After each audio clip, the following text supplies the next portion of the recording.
बघा आपण 6वं जे युनिट आहे अवधान प्रक्रिया यामध्ये पुढचा पॉईंट बघणार आहोत.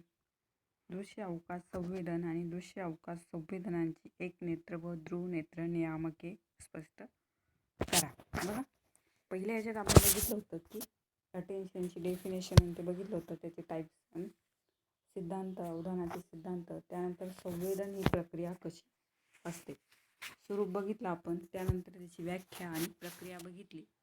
सांकेतिक खुणांच्या अर्थाने आकलन होणे म्हणजे संवेदन होय आणि संवेदन ही वेदन अनुभवांची प्रत्यक्ष प्रक्रिया असते आणि ती एक प्रक्रिया आहे.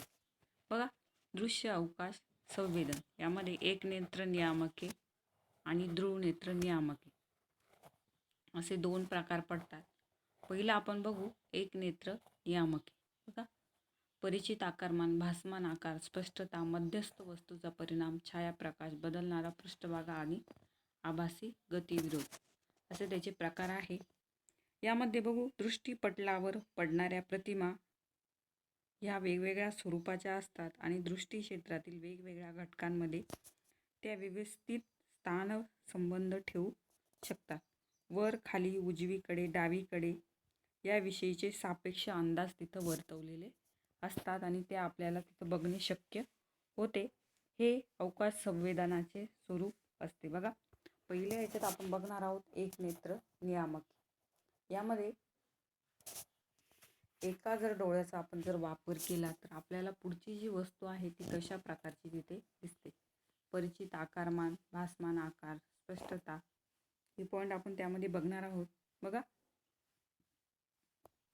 पहिला आहे परिचित आकारमान.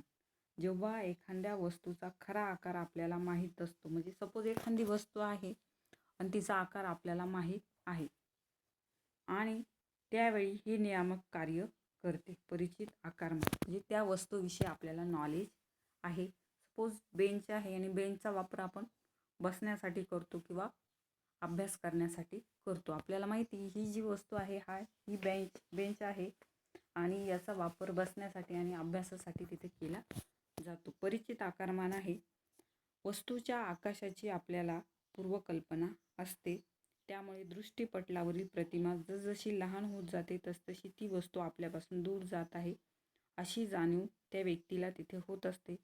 परंतु जेव्हा वस्तूचे आकारमान अपरिचित असते तेव्हा या सूचक घटकाची विशेष जाणीव होत नाही. दुसरा प्रकार आहे बघा भासमान आकार.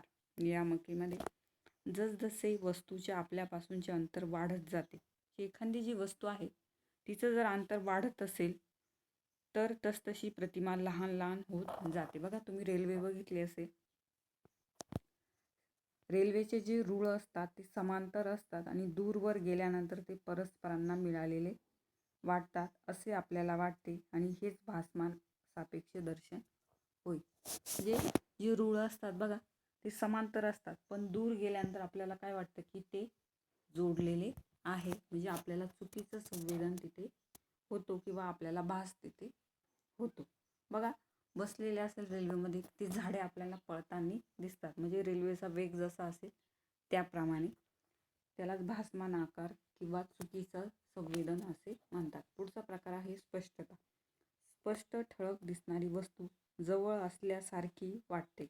जी वस्तू असेल ती जवळ असल्यासारखी वाटते.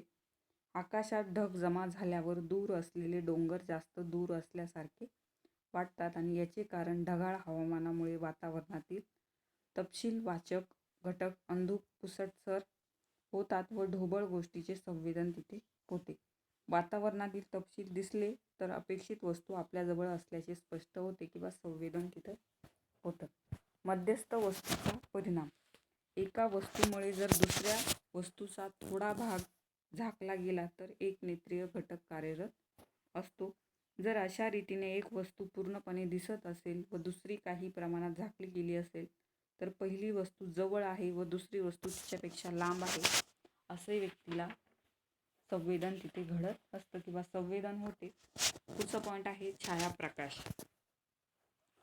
प्रकाश वरच्या दिशेने खाली येतो या गोष्टीची आपल्याला सवय होते, कारण दिवसा सूर्यप्रकाश आकाशातून वरून येतो, तसेच रात्री घरातील दिव्यांचा प्रकाशही वरच्या दिशेहून खाली येतो. म्हणून समष्टीमधील संवेदनात छायाप्रकाश हा महत्त्वाचा तिथे ठरतो. पुढचा पॉईंट आहे बदलणारा पृष्ठभाग. बघा, काही परिस्थितीत पृष्ठी क्षेत्रातील पृष्ठभागाच्या वरच्या भागातील बदलाचा संवेदनासाठी उपयोग केला जातो. निरीक्षकाच्या जवळ असलेला पृष्ठभाग खडबडीत व स्पष्ट दिसतो व तोच पृष्ठभाग जर दूर अंतरावरून पाहिला तर कमी खडबडीत तिथे दिसतो. आभासी गतिविरोध. आपण आपल्या डोळ्यांची जेव्हा हालचाल करतो तेव्हा आपल्या दृष्टिक्षेपात असलेल्या वस्तूचे सापेक्ष स्थान परस्परांच्या संदर्भात बदलताना दिसते.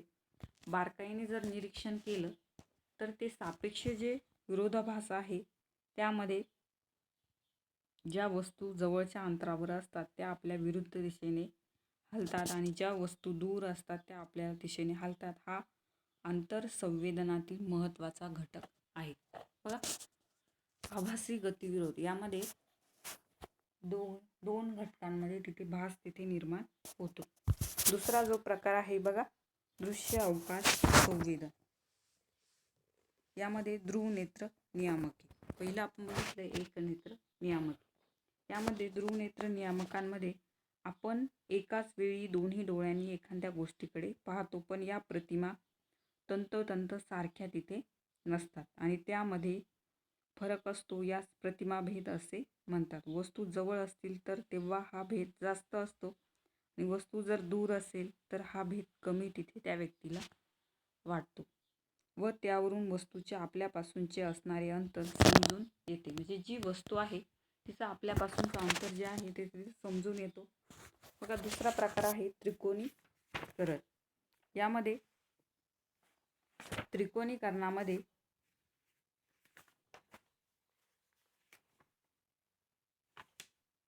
जो आकार असेल तो त्रिकोणीकार तिथे त्या व्यक्तीला वाटतो.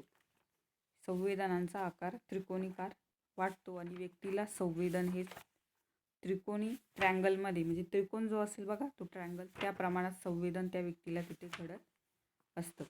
हे बघा, दोन प्रकार आहे त्याचे, त्रिकोणीकरण आणि ध्रुवनेत्र प्रतिमा भेद असे दोन प्रकार आहे. बघा, हा पॉईंट जो आहे तो संपला आपला. पुढचा आपण बघू संवेदनिक भास किंवा भौमितिक भास पुढच्या लेक्चरला.